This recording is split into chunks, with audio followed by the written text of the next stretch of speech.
Welcome back to my channel. मैं हूं आपकी फ्रेंड वर्षा। फ्रेंड्स, आज की इस वीडियो में हम बात करेंगे कॉमर्स के कुछ क्वेश्चंस की, जो कि बहुत ही इंपॉर्टेंट है। तो स्टार्ट करते हैं वीडियो को। वीडियो पसंद आए तो वीडियो को लाइक कीजिए, फ्रेंड्स या शेयर कीजिए, और किसी भी तरह की कोई भी क्वेरी हो तो जरूर बताइएगा। तो स्टार्ट करते हैं वीडियो को। When a bill is discharged, the accepted debits, यानी कि जब हमारा बिल डिस्चार्ज किया जाता है तो जो एक्सेप्टर होता है वो कौन सा अकाउंट या फिर किस एंट्री को वो डेबिट करता है? क्रेडिटर्स अकाउंट को, कैश अकाउंट को, बिल्स पेबल अकाउंट या फिर बिल रिसीवेबल अकाउंट। तो फ्रेंड्स, इस तरह के क्वेश्चंस करने से पहले आपको अपने माइंड में एंट्री बनानी होगी। देखिए, यहाँ पे बिल डिस्चार्ज की बात की जा रही है। तो देखिए, यहाँ पर जब वो बिल डिस्चार्ज करेगा तो बिल्स पेबल अकाउंट जो होगा उसको क्या करेगा, वो डेबिट करेगा, क्योंकि अब वो पे कर रहा है उसका। ठीक है, तो यहाँ पे बिल्स पेबल अकाउंट जो होगा वो डेबिट किया जाएगा, क्योंकि उसकी तरफ से अब पेमेंट हो रहा है बिल का। इसलिए यहाँ पे ऑप्शन 3 जो है वो राइट आंसर होगा, bills payable account. I hope ये क्लियर होगा आपको। नेक्स्ट क्वेश्चन है, base date is otherwise called as, यानी कि जो बेस डेट या किसी भी चीज को हम बेस मानते हैं तो उसको हम और किस नाम से जानते हैं? Zero date, leave date, working days या फिर ग्रेस डेज। तो फ्रेंड्स, यहाँ पे डेट की बात की जा रही है तो ये डेज तो कट गया। अब हमें इन दोनों में से बताना है क्या राइट आंसर है। तो फ्रेंड्स, यहाँ पर मैं आपको एक एग्जांपल लेना चाहूंगी, लेकिन वो एग्जांपल कॉमर्स से रिलेटेड नहीं है, लेकिन आपको ये कॉन्सेप्ट समझने में आसानी होगी। देखिए फ्रेंड्स, हमारे जब प्रेसिडेंट होते हैं, ठीक है, प्रेसिडेंट प्रेसिडेंट के जो इलेक्शंस होते हैं वो हमारे बेस ईयर के बेसिस पर होते हैं। अब बेस ईयर यहाँ पे क्या माना गया है? 1971। तो फ्रेंड्स, अगर हम 1971 की बात करें तो ये इससे पहले का तो कोई टाइम पीरियड नहीं है ना। ठीक है, इससे पहले का कोई टाइम पीरियड नहीं लिया जाएगा। 1971 ये बेस ईयर माना गया है प्रेसिडेंट के इलेक्शन के लिए। तो इससे पहले का कोई टाइम पीरियड नहीं है, तो ये डेट एक तरह से जीरो डेट की तरह मानी गई है, क्योंकि इससे पहले के कोई भी टाइमिंग पीरियड हमारे पास गिवन नहीं है। ठीक है, तो 1971 एक तरह से हमारे लिए बेस पीरियड है, यानी कि उससे पहले का, जैसे कि आपने देखा होगा जीरो बजट होता है। ठीक है, एक और एग्जांपल हो गया, वो आपकी कॉमर्स से रिलेटेड है। ठीक है, यहाँ पे ये आपका एक जीके का क्वेश्चन भी कंप्लीट हो गया। अब कॉमर्स के क्वेश्चन की बात करते हैं, तो आपने देखा होगा जीरो बेस बजट। ठीक है, तो जीरो बेस बजट में क्या होता है? आपने उस बजट को स्टार्टिंग से प्रिपेयर किया है, उसके लिए आपने कोई भी प्रीवियस ईयर का बजट हेल्प नहीं लिया है, यानी कि उस बजट को बनाने में आपने किसी भी चीज की हेल्प नहीं लिया, आपने उसको इनिशियल स्टेज से प्रिपेयर किया है, जिसको जीरो बजट कहते हैं। ठीक है, तो सेम ये उसी तरह से हो गया, इसलिए यहाँ पे इसका राइट आंसर होगा option number A, zero date. I hope ये क्लियर हुआ होगा आप सबको। नेक्स्ट है, average due date can be called as. अब जो एवरेज ड्यू डेट है उसको हम और किस नाम से जानते हैं? Mean due date, median due date, mode due date या फिर जीरो ड्यू डेट। तो देखिए, यहाँ पर एवरेज ड्यू डेट की बात की जा रही है। तो एवरेज का मतलब क्या होता है? जैसे कि कोई भी हमारे पास दो वैल्यू दे रखी हैं, जैसे कि हमारे पास 2 and 2 दे रखा है। ठीक है, अब 2 and 2 क्या होता है? 4। अब 4 को अगर हम 2 से डिवाइड करेंगे तो क्या निकल कर आए? 2, यानी कि ये क्या है? हमारी एवरेज है। तो मीन वैल्यू भी हमारी इसी तरह से निकलती है। मीन और एवरेज दोनों का एक ही नाम होता है, इसलिए यहाँ पे ऑप्शन ए राइट आंसर है। मीडियन क्या होता है? मीडियन यहाँ पे 3 की वैल्यू को शो करता है। मोड का मतलब यहाँ पर होता है कोई भी चीज कितनी फ्रिक्वेंसी से आई है। ठीक है, तो एवरेज और मीन दोनों का मतलब सेम है। अब वो अलग कॉन्सेप्ट है, इसमें मीन के भी बहुत सारे टाइप्स होते हैं, जैसे कि आपने पढ़ा होगा वेटेड मीन, और इसके साथ ही आपने मीन के जो अलग से मेथड्स हैं वो भी पढ़े होंगे, तो उससे आप इजीली समझ गए होंगे, आपने स्टैटिस्टिक्स में ये जरूर पढ़ा होगा। नेक्स्ट है, accounts current is a journal is. अब यहाँ पे ये बताया जी, अकाउंट करंट है वो एक जर्नल है। आपको इसमें यस है या फिर false, partially true, partially false, इसमें आंसर देना है। तो फ्रेंड्स, सबसे पहले तो आपको इसका ये पता होना चाहिए अकाउंट करंट क्या होता है। तो फ्रेंड्स, अकाउंट करंट एक समरी स्टेटमेंट होता है जिसमें डिटेलिंग की जाती है फाइनेंशियल परफॉर्मेंस की, एक इंडिविजुअल इंश्योरेंस एजेंट के बिजनेस की over a specified period of time. यानी कि एक इंडिविजुअल इंश्योरेंस एजेंट है, उसके बिजनेस की, उसने पूरे साल में कितना काम किया है, उसकी फाइनेंशियल परफॉर्मेंस की डिटेलिंग की जाती है स्टेटमेंट में, उसको बोलते हैं हम अकाउंट करंट।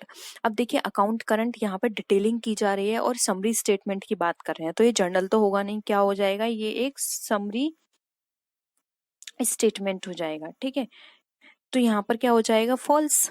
अकाउंट करंट एक समरी स्टेटमेंट है, ना कि जर्नल, इसलिए यहाँ पे ऑप्शन 2 राइट आंसर होगा, फॉल्स। अब आते हैं नेक्स्ट क्वेश्चन पे contingent liability appears as a footnote in the balance sheet. अब यानी कि जो कंटिजेंट लाइबिलिटी है हम बैलेंस शीट में फुट नोट में दिखाते हैं। This is in accordance with the accounting principle. अब ये अकाउंटिंग प्रिंसिपल किस अकाउंटिंग प्रिंसिपल के बेसिस पर किया जाता है? तो फ्रेंड्स कंटिजेंट लाइबिलिटी का मतलब यहाँ पर ये होता है जो कि फ्यूचर में हो सकती है, ठीक है, आकस्मिक है, कभी भी हो सकती है, हम श्योर नहीं है। तो यहाँ पर इसका मतलब ये क्या है कि जो भी हमारे इन्वेस्टर्स हैं जो हमारे कंपनी में इन्वेस्ट करेंगे या फिर कोई भी अदर पार्टी हो सकती है, गवर्नमेंट हो सकती है, ठीक है, स्टेक होल्डर्स आप मान के चलिए, ठीक है, तो उनको अपनी कंपनी की ट्रू पिक्चर शो करना कंटिजेंट लायबिलिटी एक पार्ट होता है। यानी कि अगर आप कंटिजेंट लायबिलिटी आपकी कंपनी में है, ठीक है, और आप उसको डिस्क्लोज कर रहे हो as a footnote balance sheet के अंदर, तो वहां पर क्या होगा, उन लोगों को आपकी सही इंफॉर्मेशन मिल गई, उसी के बेसिस पर वो डिसीजन लेंगे कि वो आपकी कंपनी में इन्वेस्ट करना चाहते हैं या नहीं। तो ये एक डिस्क्लोजर का पार्ट होता है कि आपके कंपनी में कोई भी ऐसी चीज हो रही है तो आप उसको डिस्क्लोज करें पब्लिक के सामने। इसीलिए कंटीजेंट लायबिलिटी को फुट नोट के रूप में बैलेंस शीट में दिखाया जाता है, ठीक है। तो यहाँ पर ऑप्शन 2 राइट आंसर होगा, डिस्क्लोजर। अब कंसिस्टेंसी, कंसिस्टेंसी यहाँ पर आप समझ लीजिए, कंसिस्टेंसी का मतलब होता है कि आप कोई भी कॉन्सेप्ट अपना रहे हैं कंपनी के अंदर, वो आपका कंसिस्टेंस बेसिस पे होना चाहिए। जैसे कि फॉर एग्जांपल आप डुअल एंट्री कॉन्सेप्ट आपने फॉलो किया है कंपनी में, ठीक है, अकाउंटिंग के लिए, तो आपको डुअल एंट्री कॉन्सेप्ट ही फॉलो करना है फॉलोइंग ईयर में। ऐसा नहीं है कि आपने उस नेक्स्ट ईयर फिर दूसरा चेंज कर लिया। कंसिस्टेंसी होनी चाहिए इसको अडॉप्ट करने में। मटेरियलिटी, मटेरियलिटी का मतलब यहाँ पर ये है जो भी आप चीजें करेंगे वो मटेरियल बेसिस पर रिकॉर्ड होनी चाहिए, ठीक है। मटेरियलिटी का मतलब एक तरह से ये भी होता है कि जो भी कॉन्सेप्ट्स आप परमिट कर रहे हैं वो इग्नोर नहीं होने चाहिए। अगर कोई भी ऐसे ट्रांजेक्शन्स है जो कंपनी में इफेक्ट कर रहा है, वो आप इग्नोर नहीं करेंगे, उसको मेंशन करेंगे। अब यहाँ पर डिस्क्लोजर प्रिंसिपल इससे एक्सेप्शन है, बाकी जो भी अगर ऐसी चीजें हैं जो कि इररिलेवेंट है वो आप डिस्क्लोज नहीं करेंगे। मटेरियलिटी के बेसिस का मतलब यही होता है, इररिलेवेंट नहीं है तो आप डिस्क्लोज नहीं करेंगे, और रिलेवेंट है तो आप डिस्क्लोज करेंगे अंदर डिस्क्लोजर में, ठीक है। नेक्स्ट आता है हमारा कंजर्वेटिज्म। कंजर्वेटिज्म के अंदर यहाँ पर ये बताया जाता है कि जितने भी हमारे एंटिसिपेटेड लॉसेस होंगे वो सारे हमारे अकाउंट्स की बुक में प्रिपेयर किए जाएंगे, रिकॉर्ड किए जाएंगे। लेकिन ऐसा कोई भी एंटिसिपेटेड प्रॉफिट है या फिर अनरियलाइज्ड गेन है तो उसको इग्नोर किया जाएगा। यानी कि आप प्रॉफिट और गेन को इग्नोर करेंगे, जबकि जो भी हमारे लॉसेस होंगे उनको हम शो करेंगे, ठीक है। तो ये होता है हमारा कन्वेंशन ऑफ कंजर्वेटिज्म, ठीक है। नेक्स्ट क्वेश्चन पे आते हैं। देखिए अभी हमने डिस्कस किया था, फिर ये इस क्वेश्चन में आ गया। The policy to anticipate no profit and provide for all possible losses arise due to convention of. यानी कि कोई भी प्रॉफिट को आप रिकॉर्ड नहीं करेंगे और जो भी पॉसिबल लॉसेस होंगे वो आपको रिकॉर्ड करने हैं। तो किस कन्वेंशन के बेसिस पर किए जाते हैं? कंसिस्टेंसी, तो ये नहीं होगा, अभी हमने कंसिस्टेंसी पढ़ा था। डिस्क्लोजर, ये भी नहीं होगा। मैचिंग, ये भी नहीं होगा। आ गया कंजर्वेटिव। कंजर्वेटिज्म में ये बताया जाता है कि जो भी हमारे एंटिसिपेट प्रॉफिट होंगे उसको हम रिकॉर्ड नहीं करेंगे, लेकिन अगर कोई भी ऐसा एंटिसिपेट या अनरियलाइज्ड हमारा गेन है, वो सॉरी लॉस है, उसको हम यहाँ पर रिकॉर्ड करेंगे। गेन प्रॉफिट को नहीं करेंगे। The credit balance in the bank account is. अब जो क्रेडिट बैलेंस है जो बैंक अकाउंट में, वो हमारा क्या शो करता है? ऑप्शंस हैं an assets, an liability, an expense और कंटिजेंट लाइबिलिटी। तो देखिए यहाँ पर अगर हम बात करें क्रेडिट बैलेंस की, जो कि हमारा बैंक अकाउंट के अंदर शो करता है, तो ये शो करता है हमारी लाइबिलिटी को, जबकि अगर हम डेबिट बैलेंस की बात करें तो हमारे असेट्स को शो करता है। इसलिए यहाँ पर ऑप्शन जो है हमारा 2 वो हमारा राइट आंसर होगा। नेक्स्ट है returns outward book makes record of. यानी कि रिटर्न आउटवर्ड बुक जो होती है वो किसका रिकॉर्ड करती है? तो देखिए ऑप्शन है goods return to the suppliers, यानी सप्लायर्स को गुड रिटर्न किया। गुड्स रिटर्न टू कस्टमर, यानी कस्टमर को गुड रिटर्न किया। उसके बाद है यहाँ पर goods return to proprietor, proprietor को गुड्स रिटर्न किया। फिर है गुड्स रिटर्न टू नेबर्स, यानी कि नेबर्स को गुड रिटर्न किया। तो देखिए यहाँ पर इसका राइट आंसर होगा, तो ये है हमारे ऑप्शंस। तो देखिए यहाँ पर अगर हम बात करें गुड्स आउटपुट बुक की, तो देखिए यहाँ पे हमें बताता है कि जो हमारे सप्लायर्स हैं उनको हमने जो माल है वो उसको वापस किया, goods return to suppliers. Return outward book ही हमें शो करता है, इसलिए ऑप्शन है यहाँ पे हमारा राइट आंसर है। नेक्स्ट क्वेश्चन पे आते हैं। नेक्स्ट क्वेश्चन है हमारा, cash book prepared on impressed system in. अब जो कैश बुक है वो इम्प्रेस सिस्टम में दिखाई जाती है, तो वो किस तरह की होती है? 2 कॉलम कैश बुक की तरह, प्रिटी कैश बुक या फिर परचेज बुक। तो देखिए यहाँ पर अगर हम बात करें तो जो इम्प्रेस सिस्टम के अंदर हम अपनी कैश बुक प्रिपेयर करते हैं वो हमारी प्रिटी कैश बुक कहलाती है। Friends, mainly petty cash book वो कैश बुक होती है जिसके अंदर हम जो छोटे छोटे हमारे जो खर्चे होते हैं हम उसको इंक्लूड करते हैं, फिर बाद में जब हम उसको उससे रिलेटेड अकाउंट में पोस्टिंग करते हैं तो डायरेक्ट एक अगर हम एक आइटम के रूप में उन सबको इंक्लूड कर लेते हैं। फॉर एग्जाम्पल, जैसे कि हमने स्टेशनरी में खरीदे पेन, पेंसिल्स, इरेजर, स्केल, ये सारी चीज़ें खरीदी, तो प्रिटी कैश बुक में तो ये अलग अलग मेंशन कर दी जाएगी, लेकिन जब हम इसकी पोस्टिंग करेंगे जर्नल में या फिर अदर इससे रिलेटेड लेजर में, तो वहाँ पर हम पोस्टिंग करेंगे एज अ स्टेशनरी। वहाँ पे ये अलग अलग आइटम शो नहीं किए जाएंगे, वहाँ पे एज अ स्टेशनरी शो किया जाएगा। प्रिटी कैश बुक का मेन पर्पस होता है जैसे जो भी एक्सपेंस हो रहा है उसको उसी टाइम रिकॉर्ड करना, ठीक है, क्योंकि छोटे छोटे खर्चे ऐसे होते हैं बाद में हम भूल जाएंगे, तो प्रिटी कैश बुक में उसी टाइम नोट कर लिए जाते हैं। फिर बाद में जब उसको उससे रिलेटेड जो पोस्टिंग होती है, जब वहाँ पर उसको ट्रांसफ़र किया जाता है तो एक बड़े हेड में उन सारे छोटे खर्चों को एक बड़े अमाउंट में लिख दिया जाता है, तो वो हमारा प्रिटी कैश बुक इसमें मदद करता है, ठीक है। तो एक तरह से ये यहाँ पर क्या हो गया, छोटे छोटे खर्चे हम भूले भी नहीं और साथ ही साथ हमारी पूरी हमारे पास इंफॉर्मेशन भी है।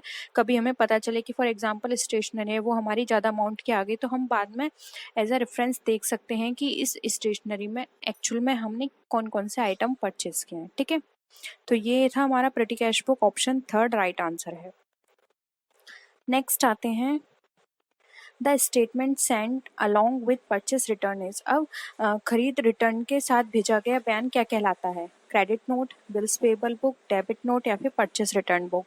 तो देखिए यहाँ पर बात की जा रही है एक स्टेटमेंट की, जो कि हम परचेस रिटर्न करते हैं तो उसके साथ हमें एक नोट भेजना होता है, उसको हम क्या बोलते हैं? तो देखिए यहाँ पर इसका राइट आंसर होगा ऑप्शन नंबर ए, जो कि हमारा है क्रेडिट नोट। वो क्रेडिट नोट कहलाता है क्योंकि उस पर पूरा मेंशन होता है कि हमने इतने रुपए का माल सेंड किया है, ठीक है, परचेस रिटर्न किया है। तो ऑप्शन ए यहाँ पे हमारा राइट आंसर हो जाएगा। नेक्स्ट आते हैं, errors which affect one account can be. अब हमें ऐसे एरर्स बताने हैं जो सिर्फ एक अकाउंट को इफेक्ट करते हैं, तो ऑप्शंस देख लीजिए, errors of omission, error of principle, error of posting या फिर एरर ऑफ कमीशन। तो देखिए यहाँ पर ये बात कर रहे हैं एक अकाउंट को इफेक्ट करे, तो देखिए फ्रेंड्स, अगर एरर ऑफ ओमिशन होगा तो ये एक अकाउंट से रिलेटेड नहीं है, प्रिंसिपल डबल अकाउंट से रिलेटेड होता है, कमीशन भी नहीं होगा। एरर ऑफ पोस्टिंग हमारे एक अकाउंट से रिलेटेड हो सकता है कि हमने एक अकाउंट में पोस्टिंग नहीं की है, ठीक है। तो यहाँ पे ऑप्शन 3 जो है वो इसका राइट आंसर हो जाएगा। पोस्टिंग से रिलेटेड चीज़ें हमारी वन अकाउंट में इफेक्ट करेंगी, जबकि प्रिंसिपल दोनों पर बेस्ड होगा, ओमिशन भी दोनों पर बेस्ड होगा और कमीशन भी हमारे दोनों साइड बेस्ड होगा, इसलिए ऑप्शन 3 यहाँ पर हमारा राइट आंसर है। अनअर्न्ड इनकम अकाउंट इज, यानी कि जो अनार्जित आय होती है वो कौन सा खाता हमारा कहलाता है? फ्रेंड्स, सबसे पहले हम इसके मीनिंग जान लेते हैं। अनअर्न्ड इनकम वो इनकम होती है जो कि अभी तक हमने अर्न नहीं की है, यानी कि हमें उसका अमाउंट मिल चुका है लेकिन हमने अभी उसका काम नहीं किया है, ठीक है। फॉर एग्जाम्पल, आप कहीं पर एम्प्लॉय हो या फिर कहीं आप मजदूरी कर रहे हो, ठीक है, वहाँ पर आपने वहाँ से पैसे तो आपने एडवांस में ले लिए हैं लेकिन आपने वहाँ पर अभी काम नहीं किया है, तो ये आपके लिए क्या हो गई, ये एक लायबिलिटी है, ठीक है। तो अनअर्न्ड इनकम जो होती है वो यहाँ पर एक तरह से लायबिलिटी का काम करेगी, इसलिए यहाँ पे ऑप्शन बी जो है वो हमारा राइट आंसर होगी, लायबिलिटी यानी कि देयता। नेक्स्ट है, डेप्रिसिएशन इज प्रोवाइडेड ऑन। अब डेप्रिसिएशन जो होता है वो किस पे प्रोवाइडेड ऑन का मतलब यहाँ पर ये है किस पर लगाया जाता है। ऑप्शंस हैं fix assets, outward charges, current assets या फिर इंटेंजिबल असेट्स। तो देखिए करंट असेट्स, आउटवर्ड चार्जेस ये तो बिल्कुल कट जाता है क्योंकि इससे तो बिल्कुल ही मतलब नहीं है। अब आता है हमारे पास दो ऑप्शंस बचते हैं, फिक्स असेट्स और इंटेंजिबल असेट्स। तो फ्रेंड्स यहाँ पर देखिए, यहाँ पर डेप्रिसिएशन वर्ड यूज किया गया है, इसलिए डेप्रिसिएशन जो लगती है वो हमारी फिक्स असेट्स पे लगती है। जैसे कि हमारा हो गया प्लांट एंड मशीनरी, हमारी हो गई बिल्डिंग, हमारी हो गई मशीनरी, ये क्या हो गई हमारे लिए फिक्स असेट्स है। तो राइट आंसर हो जाएगा ए। अब आप यहाँ पर बात करेंगे इंटेंजिबल असेट्स की, तो फ्रेंड्स इंटेंजिबल असेट्स पे जो लगते हैं उसे बोलते हैं अमोर्टाइजेशन। तो आप उसकी स्पेलिंग लिख लीजिए, अमोर्टाइजेशन बोलते हैं उसको, ठीक है। ये लगता है हमारा इंटेंजिबल असेट्स पे, ये भी एक तरह से मूल्य ह्रास ही होता है। तो अमोर्टाइजेशन किया जाता है इंटेंजिबल पर, और जो टेंजिबल होते हैं उस पर किया जाता है डेप्रिसिएशन, ठीक है। तो इतना आप नोट कर लीजिए। अब नेक्स्ट क्वेश्चन पे आते हैं, heavy advertising to launch a new product ऐसा। अब जो हमारे हैवी एडवर्टाइजमेंट किया गया है एक बड़े प्रोडक्ट को लॉन्च करने के लिए, तो देखिए यहाँ पर कैपिटल एक्सपेंडिचर का पार्ट कहलाएगा, ये रेवेन्यू एक्सपेंडिचर का, डेफर्ड रेवेन्यू एक्सपेंडिचर या फिर अदर एक्सपेंडिचर। तो फ्रेंड्स देखिए कैपिटल एक्सपेंडिचर हमारे वो एक्सपेंडिचर होते हैं जो कि हमें लॉन्ग टाइम तक हमारे को बेनिफिट देते हैं। रेवेन्यू एक्सपेंडिचर वो होते हैं जो कि हमारे शॉर्ट टाइम के लिए हमें बेनिफिट देते हैं, जैसे कि रिपेयर हो गई, ठीक है। और अब देखिए यहाँ पर बात आती है अदर एक्सपेंडिचर की, तो ये अदर एक्सपेंडिचर का पार्ट नहीं है। हैवी एक्सपेंडिचर हमारा जो होता है लॉन्ग टाइम के लिए हमें बेनिफिट देता है, लेकिन हम इसको एक बार में शो नहीं कर सकते, क्योंकि अगर हमने एक बार में शो किया तो हमारी जो बैलेंस शीट है वो बहुत गलत हमारी पिक्चर शो करेगी हमारी कंपनी की, और हमारा प्रॉफिट भी बहुत कम दिखाएगी, जो कि एक नेगेटिव पॉइंट होगा हमारे इन्वेस्टर्स के लिए, ठीक है। क्योंकि इसलिए अगर गलत इमेज ना जाए, हमारा प्रॉफिट कम शो ना करे, इस वजह से जो हमारे हैवी एडवर्टाइजमेंट होते हैं उनको हम डेफर्ड रेवेन्यू एक्सपेंडिचर की तरह ट्रीट करते हैं, और इन एक्सपेंडिचर को हम कुछ सालों में धीरे धीरे करके राइट ऑफ करते हैं। फॉर एग्जाम्पल अगर हमारे पास 5 लाख का ये है, ठीक है, एक्सपेंडिचर, तो हम इसको आप 5 से 10 साल के अंदर राइट ऑफ करेंगे थोड़ा थोड़ा करके, जैसे हर साल हम इसको 50,000 करके राइट ऑफ करेंगे, ठीक है। तो ये कंपनी पर डिपेंड करता है कि वो किस तरह से राइट ऑफ करिए, लेकिन वो कुछ टाइम पीरियड ले लेती है कि 5 से 10 साल में हमें इसको राइट ऑफ करना है धीरे धीरे करके। तो इस तरह के एक्सपेंडिचर हमारे डिफर्ड रेवेन्यू एक्सपेंडिचर कहलाते हैं, इसलिए ऑप्शन 3 यहाँ पे इसके अकॉर्डिंग राइट आंसर है। आई होप ये कॉन्सेप्ट आपको क्लियर हुआ होगा। नेक्स्ट आते हैं अकाउंट्स रिसीवेबल इंक्लूड्स। अब जो अकाउंट्स रिसीवेबल्स होते हैं यानी कि प्राप्य खातों में हम क्या क्या चीज़ों को शामिल करते हैं, तो देखिए ऑप्शन है हमारे sundry debtors, bill receivable, promissory note और ऑल ऑफ दी अबव। तो फ्रेंड्स देखिए यहाँ पर अगर हम अकाउंट्स रिसीवेबल की बात करें तो देखिए ये सारी चीज़ें जैसे कि विविध देनदार, बिल्स रिसीवेबल, प्रॉमिसरी नोट, ये सारे ही हमारे अकाउंट रिसीवेबल का पार्ट होते हैं, इसलिए यहाँ पे ऑप्शन 4 जो है ऑल ऑफ दी अबव ये हमारा राइट आंसर हो जाएगा। नेक्स्ट क्वेश्चन पे आते हैं, provision for bad debt is calculated on. अब जो प्रोविजन होता है बैड डेट के लिए वो किस पे कैलकुलेट किया जाता है, तो फ्रेंड सबसे पहले आपको ये समझना होगा बैड डेट क्या होता है। तो फ्रेंड बैड डेट वो होता है जो भी हमारे डेटर्स होते हैं वो हमें जब हमारा जो पैसा है वो हमें नहीं चुका पाते हैं तो हम उसको बैड डेट में डाल देते हैं, यानी कि अब ये इनसे हमें पैसा नहीं मिलेगा, तो उस लॉस को मीट आउट करने के लिए एक प्रोविजन बनाया जाता है बैड डेट के नाम से। अब कोई भी ऐसा देनदार जो हमें पैसा नहीं देता है तो उस टाइम हमें बहुत लॉस होगा, तो अगर हमने पहले से प्रोविजन बना के रखा होगा तो वहां से हम इसको कंपनसेट कर लेंगे, ठीक है। तो प्रोविजन और बैड डेट जो होता है वो कैलकुलेट किया जाता है, वो हमारे डेटर्स पे किया जाता है, ठीक है। तो ऑप्शन 4 यहाँ पर हमारा क्या हो जाएगा, ऑप्शन 4 यहाँ पे हमारा राइट आंसर हो जाएगा। I hope it is clear to all of you, ठीक है। नेक्स्ट आते हैं, an example of revenue expenditure is. अब एक रेवेन्यू एक्सपेंडिचर का आपको एग्जाम्पल बताना है। मैंने आपको बताया था रेवेन्यू एक्सपेंडिचर जो होते हैं वो हमें शॉर्ट टाइम के होते हैं, जैसे कि रिपेयर हो गया, ये क्या करते हैं हमें शॉर्ट टाइम में हमें बेनिफिट देते हैं, लॉन्ग टाइम के लिए बेनिफिट नहीं देते हैं इस तरह के एक्सपेंडिचर, जैसे कि purchase of land, salaries, lease या फिर परचेस ऑफ बिल्डिंग। अब देखिए यहाँ पर एग्जाम्पल कुछ इस तरह के हैं तो आप इजीली बता सकते हैं। तो देखिए यहाँ पर परचेस ऑफ लैंड है, ये हमारे लिए हाई है, ठीक है, हाई अमाउंट का एक्सपेंडिचर है, ये हमारा कैपिटल नेचर का है, इसको कैपिटल एक्सपेंडिचर बोलेंगे, क्योंकि देखिए परचेस ऑफ लैंड है ये हमें बहुत टाइम तक, सालों तक कई जनरेशन्स तक हमें बेनिफिट करेंगी, ठीक है, क्योंकि लैंड कोई खराब होने वाली चीज़ नहीं है, हम इस पर बहुत जनरेशन्स तक बेनिफिट कर सकते हैं, बिजनेस कर सकते हैं और प्रॉफिट कमा सकते हैं। तो ये कैसा हो गया, हमारा कैपिटल एक्सपेंडिचर हो गया, तो ये ऑप्शन कट जाता है हमारा। अब आता है purchase of building. Again purchase of building हमारा कैपिटल एक्सपेंडिचर का नेचर का है, तो ये भी ऑप्शन कट जाता है क्योंकि ये भी हमें बहुत टाइम तक बेनिफिट प्रोवाइड करेगा। लीज पट्टे पर लिया है, ये भी इसका टाइम पीरियड भी काफ़ी है, ये भी कैपिटल एक्सपेंडिचर का है। अब बात आती है रेवेन्यू एक्सपेंडिचर। तो देखिए सैलरी जो होती है वो डेली बेसिस पर दी जाती है, मंथली बेसिस पर दी जाती है, तो ये एक्सपेंडिचर हमारा क्या है, इतना हमें लॉन्ग टाइम में भी बेनिफिट नहीं करेगा। तो ये हमारा रेवेन्यू नेचर का है, ऑप्शन बी यहाँ पे हमारा राइट आंसर है। नेक्स्ट आते हैं बिल्स आर ड्रॉन बाय। अब जो बिल्स हैं वो किसके द्वारा ड्रॉ किए जाते हैं, क्रेडिटर, डेटर्स, एजेंट्स या फिर ब्रोकर्स के द्वारा। फ्रेंड्स एक और क्वेश्चन है मुझे आपके साथ डिस्कस करना है। इस क्वेश्चन के बाद हम उसको ज़रूर डिस्कस करेंगे। आप लोगों की वो जो हमारी प्रीवियस वीडियो थी उसमें बहुत लोगों की क्वेरी थी, बहुत छोटी चीज़ है, हम उसको अभी डिस्कस करेंगे, ठीक है। अभी मुझे एकदम याद आया वो बिल्स आर ड्रॉन बाय। अब जो बिल्स होते हैं वो किसके द्वारा ड्रॉ किए जाते हैं, क्रेडिटर, डेटर्स, एजेंट या ब्रोकर्स। तो देखिए राइट आंसर ऑप्शन ए वो होता है क्रेडिटर्स के द्वारा। Noting charges account is debited bye. अब जो नोटिंग चार्जेस होते हैं वो डेबिट किए जाते हैं किसके अकाउंट में, the presenter of the bill, यानी कि बिल को जो प्रेजेंट करता है उसके में, द डिस्काउंटिंग बैंकर, बैंक जिस डिस्काउंट करती है उसके में, या फिर द एक्सेप्टर, द इंडोर्सर। तो फिर यहाँ पर अगर हम नोटिंग चार्जेस की बात करें तो जो प्रेजेंट करता है बिल को बैंक में उसके लिए नोटिंग चार्जेस होते हैं। फॉर एग्जांपल ए ने ड्रॉ किया बी पर, बी ने क्या कर दिया, प्रेजेंट कर दिया वो बिल डिस्काउंटिंग कराने के लिए बैंक में। अब वो क्या हो गया, डिसऑनर हो गया। अब बैंक ने नोटिंग चार्जेस लगाए, तो बैंक नोटिंग चार्जेस किस पर लगाएगा, बी के लिए, और बी ने वो खर्चा सारा करा, ठीक है। तो बैंक ने नोटिंग करी तो बी ने सारा खर्चा कराया, तो बी के लिए ये वाले खर्चे क्या हो गए, नोटिंग चार्जेस हो गए। अब बी ने नोटिंग चार्जेस सारे दे दिए तो वो अकाउंट अपने अकाउंट में तो नोटिंग चार्जेस दिखाएगा, लेकिन वो जो खर्चे हुए हैं उसका अमाउंट वो लेगा ए से कि हाँ तुम्हारा बिल डिसऑनर हो गया, मैंने एक्स्ट्रा इतने रुपए उसमें खर्च किए हैं नोटिंग कराने में।